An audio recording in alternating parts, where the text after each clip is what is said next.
Hello and welcome to today's video. My name is Jeannie. I am a 6'2" self-projected projector, and in today's video I want to talk about work and being a projector, and also rest as a projector, and then having or needing to work.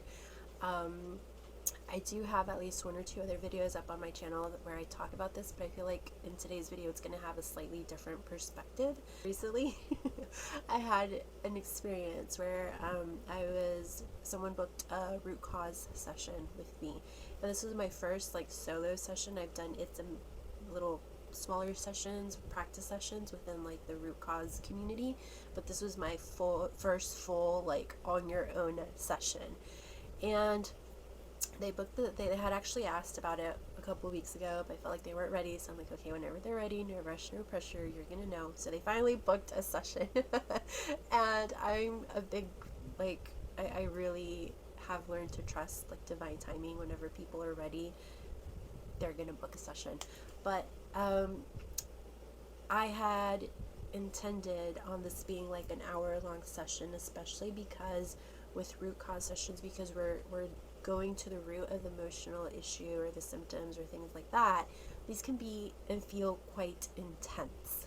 There's a lot of emotions that come to the surface, and I guide the person to be able to process them and then release them so that they can start feeling lighter and better, and tending to that inner child and all that good stuff. So I had intended on this being an hour-long session. However, when I got there, and I was given more information regarding what it is that they wanted to look into, I realized it was quite a big, sensitive topic. This was something really big that had happened. So immediately, I kind of had that framework of okay, let's intend for an hour, but I was in no rush. It was more trusting that whatever they needed the session to be, that's what it was going to be. So as we started, they started opening up the conversation, and I started asking questions. Memories started coming up. We went into the memories. I guided them through the whole process, and it's kind of it literally felt like this dance, this flow, very what's the word? It was a very natural process. The way it unfolded, it was so beautiful to be a part of, and just to see how safe they felt to work through these things. And what I noticed in the session as well was that this was someone who had a lot of really repressed memories, and as they were able to see that it was indeed a safe space, these memories just naturally started coming up, and that's how we worked through the process as the memories came up. But anyways, I was there for 2 hours. It ended up being a 2-hour session, but during the whole process I was able to see how I didn't feel drained or tired like I have in the past with other forms of work. This session, I want to say, it wasn't physical in nature at all. I was basically just sitting on the couch with them for these 2 hours, and there wasn't a lot of physical movement, which for me, I don't have any motors defined. I find that I do like to move, and sometimes my body does want to move, but it's not in very intense ways like cardio and all that, or if I do feel drawn to doing cardio, it's mostly 5-10 minutes tops and I'm good. Otherwise, I tend to prefer slow walks, 15-30 minute walks. If the weather's really nice, I will enjoy a leisurely hour-long walk, but it's slow paced. I haven't felt the desire to run or jog yet. I feel like I'm getting closer to that, because I feel like I was in survival mode for such a long time that my body's still learning to feel safe and recover from all that.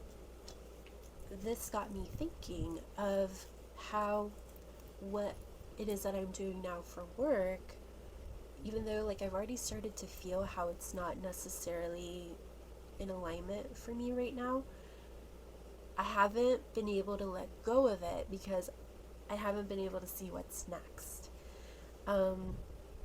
I think I've shared this in previous videos as well, but right now I resell online, and for me it doesn't feel like a lot of work, because I guess in my mind I'm comparing it to like how my parents worked.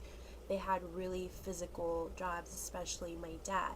So compared to that, like the amount of physical output that my current work requires isn't that much. And at the same time, it's a lot for my body. And I'm learning to accept this and starting to accept this because of how my body feels as I'm doing the work. I start to experience a lot of tension. I notice that I can normally work about an hour or two tops. 2 hours is pushing it. 1 hour, hour and a half tends to be kind of like the spot where I'm like, okay, let's stop. Otherwise, I can continue, but then it feels like I'm pushing it. And then I know that I've pushed it once I start to get those muscle aches, and my body's just like, I need to rest. I don't want to move. So I'm really excited about, you know, what I was able to observe and notice from doing this session, as opposed to like, you know, what I normally do for work, because I'm starting to see, I'm like, oh, okay, this is what it's like to work as a projector. And I will never say that like projectors aren't here to do physical work. I feel like there are a lot of factors from your chart that can impact that. Like if you've got the root defined to the splenic center through one of those channels, I always forget which one it is, your body is going to want to move. The root center is a pressure center, so you're going to want to move. If it's connected to the solar plexus and you're kind of going through like something that's really emotionally charged, you might also feel that desire to want to move. I tend to feel that sometimes, but it's got to be a situation or something that's really got me worked up emotionally, and then I feel like I want to move. But normally that's not the case for me. So in this session, what I also realized was that what it feels like to guide energy.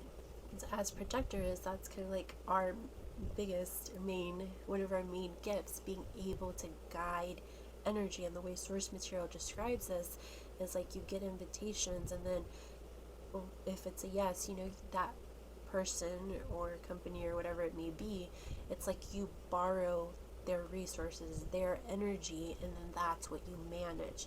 And essentially this is what I was doing in this root cause session.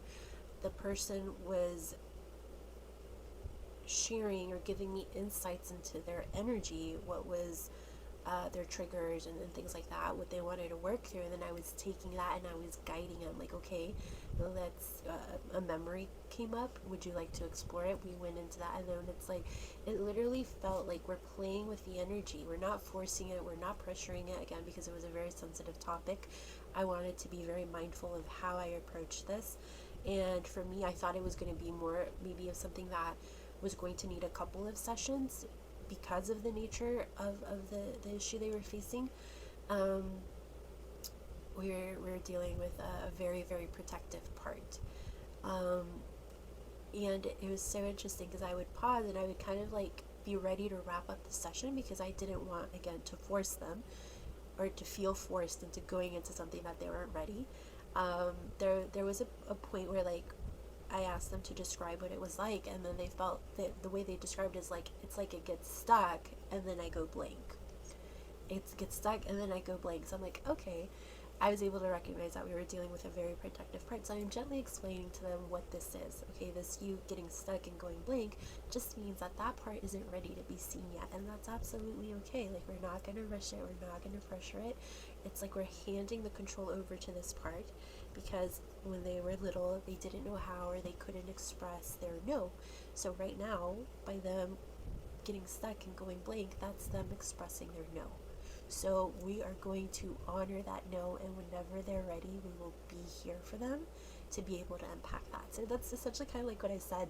And then I paused, and then they were like, you know what, as you were talking, this memory came up. So, and then I asked, you know, are you open to going into that? And they were very like, yes, let's do this. So again, I wasn't really giving any energy to this person. It was more like they were you know, opening up in a way, like their energetic field to me to have access to and be able to guide the energy. The energy got stuck and it didn't want to move anymore. So, okay, we stop. It's okay. We don't have to do everything in one session. And because there was no pressure, all of a sudden the energy is like, okay, I feel safe. I can open up. I can let you in. I can let you peek in here and start pulling things out and unpacking that. And during like the session, I want to say they had at least 3 pretty big emotional releases. And after the last one, once they kind of started coming back into the room, I kind of just, looked at them and like, how do you feel? And the first thing they said is like, I feel like I want to hug you. And they laughed. I laughed because it was just such a natural process, and it really felt like I wasn't giving any of my energy. So this story essentially, like, what it taught me is like how in previous jobs I was giving a lot of my energy, whether it be physical, mainly physical. And again, like, I do not want to put it in your head that we're not supposed to do physical work, because to me that feels very limiting. There are aspects of my current job that I really, really, I really do enjoy. But right now, what I'm realizing is that it was a business that the system I designed was essentially for like a 3-person team. And essentially right now, I was trying to work that system with just me. I didn't have enough energy other than mine to work that job. So this is where my body was stepping in and saying, no, you either need to tweak your system, hire more support, or downscale. Is that a word? Like, decrease the scale of your business so that you can do it on your own, which is totally possible. It would just be a matter of like getting items that are a higher price so that I don't have to process as many items. Okay, I'm not gonna explain because it doesn't really matter. It's the details. But if you're kind of in a situation where you're already feeling like work is leaving you burned out, or your body is in physical pain, or any downtime that you have from work, like let's say you work Monday through Friday and you're just spending the weekends recovering so that you can get ready to go back to work on Monday, I would encourage you to start kind of like having that honest conversation with yourself and allowing yourself to express what it is that you don't like about your work. And I think where I was going with this, I'm like, I don't necessarily mean that you can't work a 9-to-5 job. But for example, of my friend that I was thinking of, the one that wrote this post on rest and maybe it not being practical advice for a projector who is living paycheck to paycheck, which is completely valid. Like, I get where they were coming from and I've been there, but I've kind of also noticed that because my system is so sensitive, I also cannot afford to not incorporate rest into my daily activities. Otherwise I burn out, and the ways that I've burned out before in the past is like I've been completely bedridden, where I couldn't get up to shower. Like, I had to rely on other people for like to cook for me, to bring me food, mainly mom and dad. Mom and dad have passed away since. It's really kind of like hit me that I was going to need, which I don't really like the word need because I don't mean it like in a forceful way, but the reality of like right now, this is what it is. It just feels like I'm on my own in a way, and it doesn't mean that I don't have friends and things like that, but it's not the same access as, for example, I had with mom and dad, where they were very always available, mainly mom.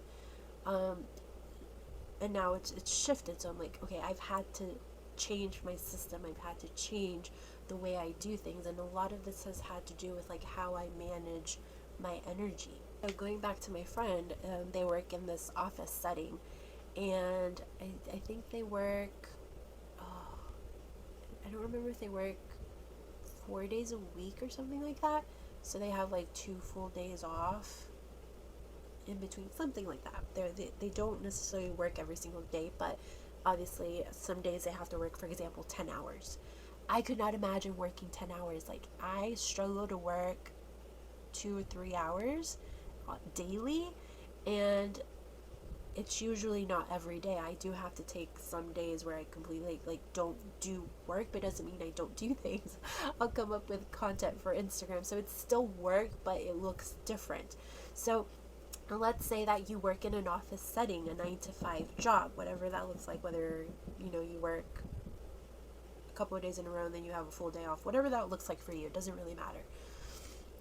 Let's hypothetically like just put this office setting just to simplify things, and then tweak this to your what you do for work right now.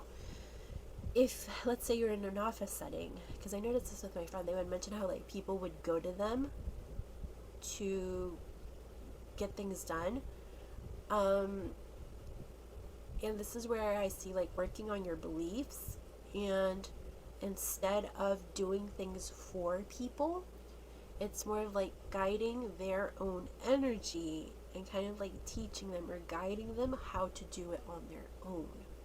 That way you are not using your energy. You're taking their energy and you're guiding it.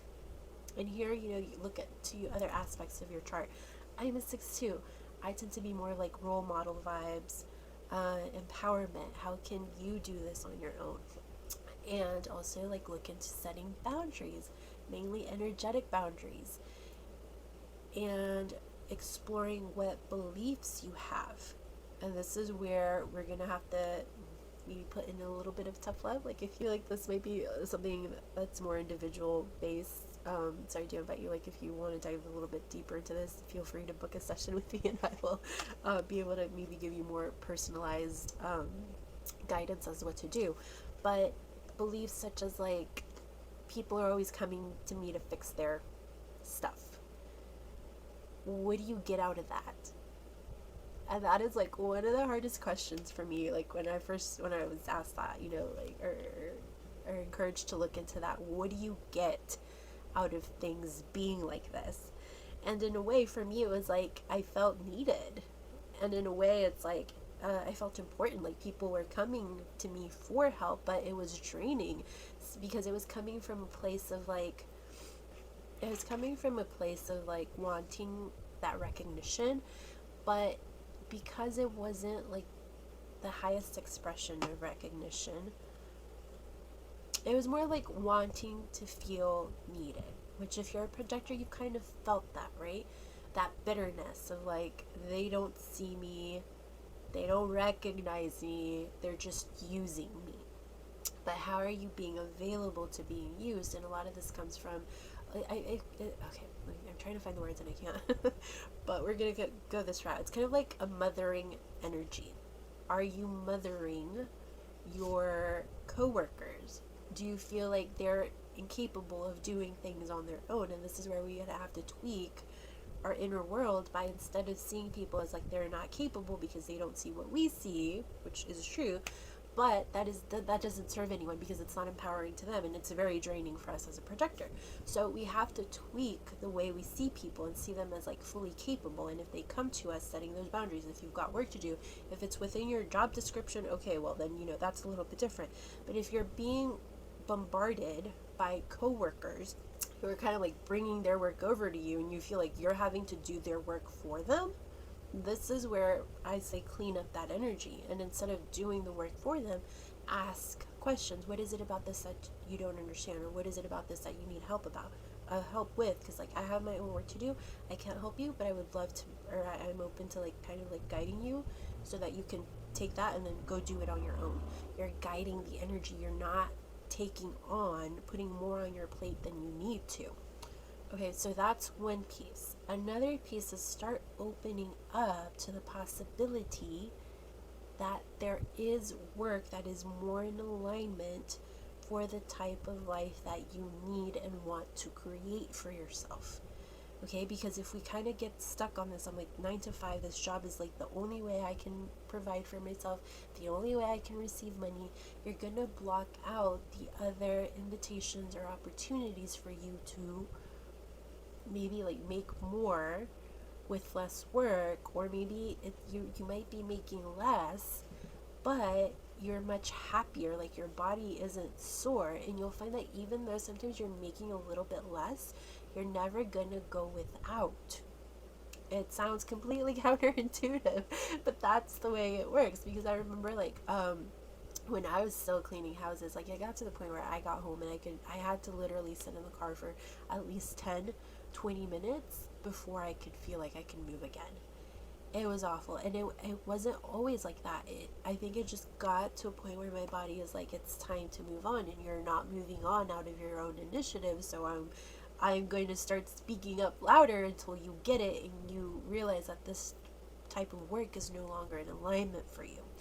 So I talked to my dad and I explained, and he's like, you know what? Do whatever it is that you need to do. Like, I had the support. It's just my mind creating all these stories about, like, you're not going to have the support.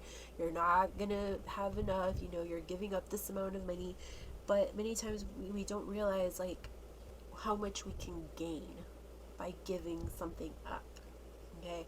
So what ended up happening is that maybe I was bringing in less money, but we always had enough to be able to cover all the bills, even though, like, our bills did get a little bit slightly higher because we got a new car, and then that meant, like, a new car payment.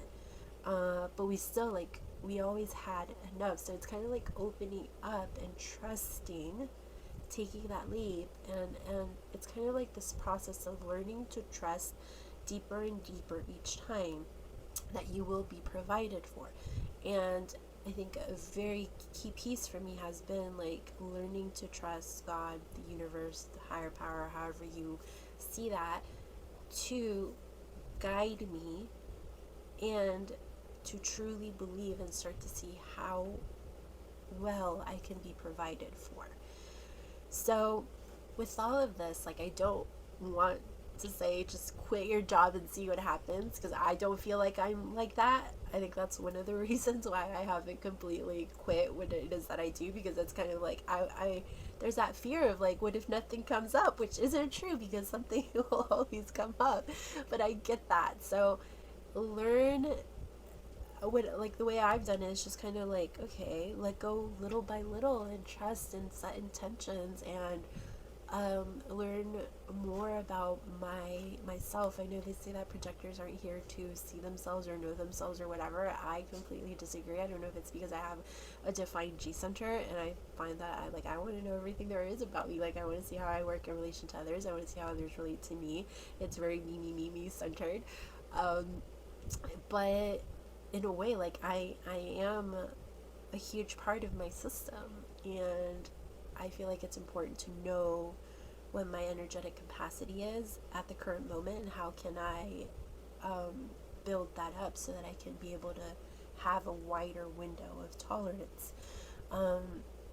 So these are just some things to think about. Another thing that I just thought of with the whole energy concept, because I recently had in one of my mentoring pods, from the Root Cause program, there's another projector in there, and the theme that call was kind of like wanting to open up to people, and at the same time not, because there's this fear of not being able to handle, or feeling drained, I guess is the more correct term, feeling drained by people. It's like you want to be around people, but you also kind of don't, because you don't know how much you're going to pick up on, or how you're going to feel, or if they're going to drain you. So obviously, if you're a projector, you might relate to, like, what that feels like.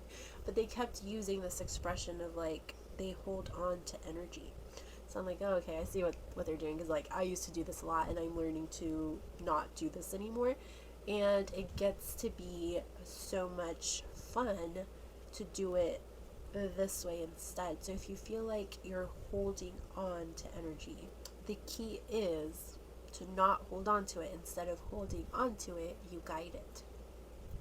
You guide it to where it needs to go. And to me, like, I like using my hands because, I don't know, I feel, just try it. Like, just sit. Like, if you feel like you've been holding on to something that isn't yours, you know what this feels like. It's kind of like, what do I do with this? Where do I put it?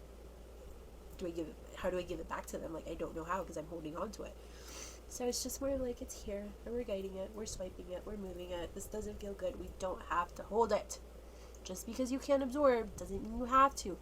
Let it go. Give it back to the person, or give it to the earth and have the earth do something beautiful with it. There's so many different things that you can try, and it gets to be fun. And instead of holding on to energy, you're guiding it. Thinking back to the coworkers, they come to you with their energy. They're trying to give it to you for you to take on. Say no energetically, like, no, okay, what is it that you don't understand? Guide them a little bit, give it back to them, swipe it over there, have them hold that vision of like they're gonna know what to do with this, they're gonna get it. And another thing, okay, which I didn't mention about when we were talking about the office example, is instead of you, like, let's say you feel like you already have a lot on your plate, can you hold the possibility for people coming and taking stuff off of your plate? Because that's also a thing. Like, you're guiding people to you so that they can take things off of your plate and free up your energy to do things that are more aligned for you and that are going to be a win for everyone, right? And I personally feel that, let's say you are working in an office environment, maybe a managerial position might be, because the managers, I feel like they guide a little bit more, but you don't necessarily have to be a manager. These are all titles. Like, energy is energy. And once you start mastering and learning how energy works and how powerful a projector you truly are and how to use this gift to guide and to move energy, it doesn't really matter what it is that you're doing for work. Can you find things that are going to be more in alignment? Yes, you can, but it's going to require you to kind of think differently and be open to possibilities and not limit yourself to what is in your current reality. And if you don't know what it is that you want, set intentions, show me what would be a better fit for me, where I can be of service, or whatever it is that you want, so I can have time to rest, or things like that. And then just start seeing how different opportunities just start presenting themselves, or you start receiving those invitations, or maybe you'll start to see, oh, I really think I'm enjoying doing this. Follow that desire and see what comes from it, because if it's calling your attention, there's something there, and it might give you a piece of information that you weren't able to see before. Okay, so I like looking at it as a game, playful energy of like, what am I learning about myself? What am I learning about how I very naturally guide others? Because that's another thing, like, play to your strengths. And I know they say that it can kind of be hard for us to see what our strengths or our gifts are, but if you start paying attention, and even if you set an intention like, help me create awareness around what my strengths are, play to your strengths. And if there's an area where you don't feel particularly like that's not your gift, I'm not saying you can't develop it, because I think you can. You could do a combination of things. You can play to your strengths and build up the areas where you feel like they're a little bit like not as strong. Really, like, anything's possible. You just kind of gotta open up to seeing things differently. And for me, that's a huge part of my design, helping people see things differently. Hope motivation is very, cheerful and like, let's look out the bright side, and it can really help motivate people and to like, oh, I didn't think of it that way, or things like that. So let me see if there's anything else I want to say. Well, let's go back a little bit to the rest component, because I do feel like rest is important. And I would start, like, if you struggle with this, or if you don't see how you can incorporate rest into your day, I would start with 5 minutes. Like, let's say you have an hour lunch break.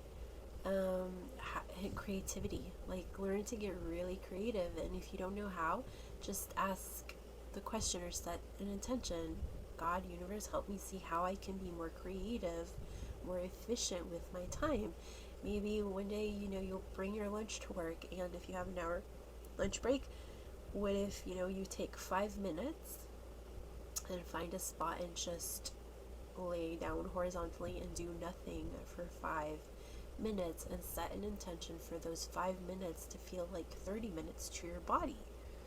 All of that's possible. The thing is, like, we're normally not taught to think that way. This is something I do a lot. Like, for example, when I had this root cause session, it was pretty like early in the morning for me. I scheduled it for 11 in the morning, and I kind of had trouble sleeping because I thought I wasn't going to wake up in time, which is getting a little bit better, but I knew that that's what was causing like the worry. So I'm like, okay, body, we need to get to sleep. Let's relax. We're going to trust that we're going to wake up in time, and whatever sleep that we do get, it's going to feel as if I've gotten like 10 or 12 hours of sleep, even if it was only 6 or 7. And it works. The thing is, like, opening up to those possibilities and trying them for yourself. So rest 5 minutes, and I'm talking about like 5 minutes of guilt-free rest. If you find your mind saying, this is a waste of time, we need to be doing it, say, okay, yeah, I hear you, and we're trying something new. It's just 5 minutes. That's all it is. And then we're going to get up and we're going to do what it is that we need to do. Maybe you can do 10 minutes, 15 minutes. There are so many ways in which we like leak energy and time. And if you start tapping into the reality of like there is more than enough time, because I think one of the things that we're very good at creating scarcity around is time. And time is relative. Like, if you've ever heard expressions like time flies when you're having fun, time seems to get shorter when you're having fun. When you're bored, time seems like it lasts forever. Why? Like, time is time. Like, your perception of time is what changes. So what if you were to go through your day at a slower pace and trust that everything that needs to get done will be done, including, or even though you are taking 5-15 minutes to rest. But the thing is, like, if you're resting and you're on your phone and you're not really resting, start with 5 minutes and see how it feels, and then build up from there, tailor it to whatever it is that your particular circumstances are.